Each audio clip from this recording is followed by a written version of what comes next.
역덕캣.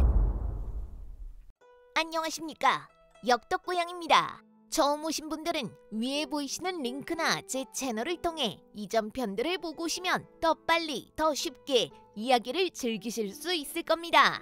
그럼 바로 시작해 보도록 할게요.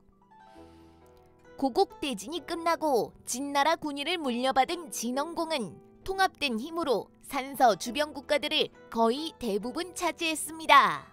이제 남은 것은 숙적 괭나라뿐이었죠. 괭나라는 진원공의 선대 제후인 진무공이 아직 고국의 제후였던 시절부터 사사건건 진나라 통합 작업에 회방을 놓던 세력이었습니다. 그래서 내부의 모든 문제가 해결되자 진원공은 이제 괭나라를 정복하기로 마음먹은 것이죠. 한편으로 진원공은 그간 여러 나라와의 전투에서 큰 공을 세운 세자 신생의 입지를 더 크게 늘리는 것을 꺼렸습니다. 그래서 이번 원정은 자신이 직접 지휘하고자 마음먹었습니다. 당시 괭나라는 괭공 인보가 승하하고 그 아들 추가 새로이 괭공을 이어받은 상태였습니다. 진원공은 미녀들을 포함한 여러 가지 선물을 보내어 괭나라에 화친을 청했습니다. 즉 먼저 괭공 추를 방심하게 만든 것이죠. 그러는 한편 그는 견융에게 막대한 선물을 바치며 괭나라를 공격하도록 부추겼습니다. 이로 인해 견융과 괭나라 간의 전쟁이 시작되었습니다. 양군은 상전이라는 곳에서 대치하게 되었죠. 이 기회를 틈타 진원공은 괭나라를 정복하고 싶었습니다. 그러나 괭나라를 치기 위해서는 괭나라의 오랜 우호국인 우나라를 통과해야 했습니다. 그런데 우나라 제후 우공은 진귀한 것들로 부고를 채우는 취미를 가지고 있었습니다. 진원공은 이러한 우공의 취미를 간파한 진나라의 대부 순식의 조언에 따라 자신이 아끼는 보물인 수국의 구슬과 구리 명마를 우나라에 보내어 괭나라를 치러 가는 길을 빌려달라고 청했습니다. 우공은 진귀한 구슬과 명마를 보자 입이 귀에 걸려 진원공의 요청을 수락하려고 했습니다. 그때 우나라의 현명한 신하인 궁지기가 간합니다. 우리 우나라와 괭나라는 이와 잇몸처럼 서로 돕는 사이입니다. 이가 없으면 잇몸이 시린 법입니다. 진나라의 요청을 받아들이지 마소서. 그 유명한 순망치안이라는 고사가 이 간언에서 나왔죠. 그러나 우공은 어리석은 사람이었습니다. 그는 궁지기의 간언을 무시했고 그래서 궁지기는 우나라를 떠났습니다. 우나라의 또 다른 현명한 신하였던 백리의만이 우공이 곁에 남아 그의 어리석은 결정들을 뒤집어 보고자 했으나 허사였죠. 결국 우공은 진원공이 보낸 뇌물에 홀려 진나라 군대가 우나라를 통과하는 것을 묵인했습니다. 드디어 진원공은 400승의 군대를 이극과 순식에게 주어 괭나라를 침공했습니다. 괭나라의 수도 상향으로 가려면 황하 이남의 하양관이라는 요새를 지나쳐야 했습니다. 그런데 이곳이 나름 난공불락의 요새였습니다.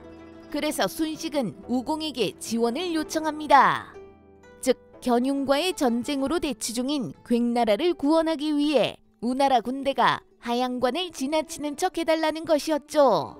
기왕 괭나라 대신 진나라 편에 서기로 한 우공은 이 계책을 적극 돕겠다고 약속합니다. 드디어 우나라 군대로 가장한 진나라 군대가 하양관에 이르러 괭나라를 돕기 위해 왔다고 하자 요새를 지키고 있던 괭나라 대부 주지교가 문을 열어주었습니다. 그러자 400승의 진나라 군대가 순식간에 하양관을 함목했으며 주지교는 항복했죠. 한편 하양관이 무너졌다는 소식을 전해들은 괭공추는 긴급히 상향성으로 돌아가려다가 견융 군대의 급습을 받아 주력군 전부를 잃고 말았습니다. 그는 몇 안 되는 군대와 함께 상향성에 틀어박혔습니다. 그러자 진나라 군대는 상향을 둘러싸고 4개월간의 포위전을 펼쳤습니다. 결국 괭공추는 어느 밤 조용히 서쪽으로 달아났고 상향의 국인들은 향기나는 꽃과 호롱불을 밝히며 진나라 군대를 맞아들였습니다. 성에 진입한 이극은 약탈을 금지시키고 상향성 국인들을 안심시키는 한편 상향성의 부고를 모두 끌어내어 그중 3분의 1을 우공에게 보냈습니다. 우공은 다시금 입이 귀에 걸려 이를 받아들였죠. 그러나 이극은 상향성에서 곧장 진나라로 돌아가지 않고 우나라에 군대를 주둔시켰습니다. 그리고 몸이 아프다는 핑계를 대며 한 달 이상 우나라 외곽에 머물렀죠. 우공은 한치의 의심도 없이 이극의 주둔을 허용했습니다. 그 사이 진원공은 괭나라의 안정화를 위해 괭나라를 방문코자 한다는 핑계로 우나라를 방문했습니다. 그러나 이건 사실 순식 이극과 이미 말을 맞춰둔 책략이었죠. 우공이 진원공을 환대하자 진원공은 우공과 함께 사냥을 가고 싶다고 청했습니다.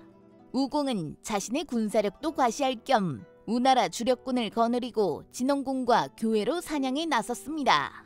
성을 비워둔 것이죠. 그 사이 우나라 교회에 주둔 중이던 이극의 진나라 군대가 우성을 기습하여 성을 함락시켰습니다. 한편 성에서 화염과 연기가 올라오는 것을 본 우공은 사냥 중이던 군대를 몰고 급히 우성으로 달려갔습니다. 그러나 함께 사냥을 나와 있던 진나라의 군대가 갑자기 우나라 군대를 공격했습니다. 결국 혼전 중에 우공은 사로잡혔고 그렇게 우나라는 진나라에 흡수되었습니다. 기원전 658년의 일이었습니다. 여담입니다만 진원공은 어리석은 우공을 아무 해가 되지 않는다고 여겨 죽이지 않고 그에게 주었던 구슬과 말도 그대로 그가 가지도록 허락했다고 합니다. 한편 나중에 천하를 통일하게 될 서쪽의 진나라에서는 진목공이 제후가 된 지 6년이나 지났으나 아직 결혼을 하지 못하고 있었습니다. 그때 북진의 진원공이 괭나라 우나라마저 무너뜨리고 무위를 뽐내자 진목공은 진원공에게 딸을 아내로 맞이할 수 있게 해달라고 청했습니다. 그래서 진원공은 세자 신생의 동복 여동생을 진목공에게 내주었으니 이 사람이 백희입니다. 저번 편에서 제강에게 얻은 딸이 바로 백희이기도 하죠. 진원공은 백희를 시집 보내면서 많은 노비들을 딸려보냈는데 그 중에는 우나라의 옛 신하인 백리에도 끼어 있었습니다. 백리에는 더 이상의 굴욕을 피하기 위해 서진으로 향하던 중 탈주하여 추나라로 달아났습니다. 백리에는 원래 우나라 사람이었습니다. 젊은 시절에 벼슬길로 나서고자 했으나 아무도 그를 청거해주지 않아 늘 궁핍하게 살았죠. 그의 아내는 강단이 있는 여인이었습니다. 자신이 한 살배기 갓난아이와 자신의 한 몸을 책임질 테니 백리에는 벼슬길을 쫓아 더 큰 세상으로 나가라고 권했습니다. 백리에는 아내의 말에 힘을 얻어 당시에 제양공이 다스리던 제나라로 가 벼슬길을 구했습니다. 그러나 상황이 여의치 않았지요. 그는 결국 제나라에서도 일자리를 구하지 못한 나머지 질이라는 시골 땅까지 내쫓겨 구걸하면서 연명했습니다. 그때 그의 나이가 40살이었다고 합니다. 마침 질 땅에는 건숙이라는 사람이 살고 있었는데 구걸하러 다니는 백리에를 보니 얼굴이 비범해 보였습니다. 그래서 그와 시국에 대해 논의해보니 식견이 엄청 높고 뛰어났습니다. 그리하여 두 사람은 의형제를 맺었습니다. 건숙이 백리에보다 한 살이 많아 형이 되었죠. 백리에는 여러 가지를 공부했는데 소를 키우는 데 능했다고 합니다. 그래서 이웃의 소를 길러주며 건숙과 백리에는 함께 지냈습니다. 그러던 차에 공손무지가 제양공을 죽이고 제후가 되어 인재를 모집했습니다. 백리에가 응모하려 하자 건숙이 말렸습니다. 공손무지는 정당성이 없는 제후다. 오래지 않아 안 좋게 끝날 사람이니 아우는 나서지 말라. 과연 건숙의 말대로 공손무지는 곧 영척 등의 반란으로 살해되었습니다. 그러던 차에 주나라에서 왕자퇴가 소를 잘 기르는 사람을 널리 모은다는 소식이 전해졌습니다. 건숙과 백리에는 소를 기르는 데 능했기 때문에 주나라로 갔습니다. 그런데 왕자퇴와 말해보니 허풍이 심하고 능력이 없는 사람 같아 보였습니다. 그리하여 두 사람은 결국 백리해의 고향인 우나라로 갔습니다. 마침 그곳에는 건숙의 오랜 친구인 궁지기가 대부로 일하고 있었습니다. 그래서 건숙은 백리해를 소개해 주었고 백리해와 대화해본 궁지기는 백리해의 식견이 매우 높음을 알고 그를 우공에게 청구하게 됩니다. 그리하여 백리해는 드디어 우공으로부터 중대부의 벼슬을 받게 되었습니다. 그제서야 백리해는 아내 두씨를 백방으로 찾았으나 백리해가 떠나간 30여 년간 그녀는 백리해를 기다리다 그만 초나라로 떠나버렸다는 사실을 알게 되었습니다. 한편 건숙 역시 우공을 만나보았으나 그의 사람됨이 너무 우둔함을 깨닫고 백리해에게 자신과 함께 제나라로 돌아갈 것을 권했습니다. 그러나 이미 50줄에 들어선 백리해는 너무 지쳤습니다. 그는 건숙의 권유를 물리치고 우공을 모시게 됩니다. 그러다가 우나라가 멸망당했을 때 백리해는 이제 60 중반을 넘은 노인이었습니다. 더 이상의 굴욕을 피하고 싶었던 그는 백희의 시집행렬에 노비로 따라가다가 아내와 아들을 찾아 초나라로 도망한 것입니다. 그는 초나라에서 투반이라는 대부가 다스리는 지역에 정착했습니다. 그곳에서 소를 길렀는데 얼마 지나지 않아 그 지역의 소들이 모두 건실하게 되었습니다. 투반은 그의 재능을 알아보고 그를 초성왕에게 청거했습니다. 초성왕은 백리해의 재능을 알아보고 그를 궁중의 말을 돌보는 궁인인 어인으로 삼았습니다. 한편 서쪽의 진나라는 진양공이 기와 풍의 땅을 견용으로부터 빼앗은 이후 줄곧 견용 및 서쪽의 이민족들과 항쟁하며 점차 굳건하게 영역을 강화해 나가는 중이었습니다. 진목공의 시대에 이르러서는 이미 옛 서주의 호경 일대를 중심으로 굳건한 영토를 확보하고 있었습니다. 다만 진목공은 서진의 인재가 부족함을 늘 아쉬워했습니다. 그래서 그는 적극적으로 외부로부터 인재를 구했습니다. 가령 북진의 공족으로 서진과의 접경지대에서 농사를 짓고 살던 공손지를 등용하여 대부로 세웠으며 그 외에도 신복인 공자칩을 통해 자주 외부로부터 새로운 인재를 적극 구하는 중이었습니다. 백희의 일행이 서진에 도착하자 진목공은 그녀와 곧장 결혼식을 올리고 그녀를 중전으로 삼았습니다. 그런데 그녀와 함께 오기로 했던 노비 목록에 백리해라는 사람이 빠져있는 것을 보고는 북진에서 등용한 공손지에게 그는 어떤 사람인지 물었습니다. 공손지는 백리해가 매우 현명하고 우수한 우나라의 신하로 아마도 굴욕을 피해 아내와 아들이 떠나갔다고 알려진 초나라로 갔을 것이라고 조언했습니다. 진목공이 백리해를 얻고자 초나라에 사람을 보내 많은 예물을 주고 그를 돌려보내줄 것을 요청하겠다고 하자 공손지가 반대했습니다. 그러면서 그는 다음과 같이 권했습니다. 초나라 왕은 영민한 자라고 들었습니다. 만일 주공께서 많은 선물을 주어 백리해를 보내달라 하시면 초왕은 즉각 백리해를 중히 쓸 것이니 그리 되면 그를 얻을 수 없습니다. 그저 변변치 않고 형식적인 패물을 보내어 도망간 노비를 구한다는 어조로 사람을 보내면 초나라가 반드시 그를 돌려보내줄 것입니다.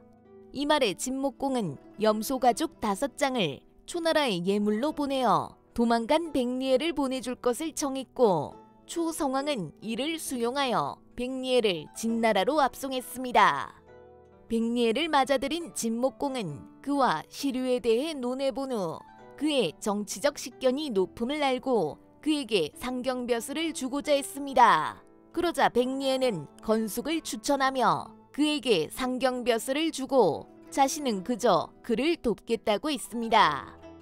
이에 진목공은 공자칩을 통해 건숙이 있는 곳을 수소문해 보았습니다. 그는 마침 송나라에 머물고 있었고 그래서 공자칩은 송나라로 가서 건숙을 설득하여 진목공에게 데려왔습니다.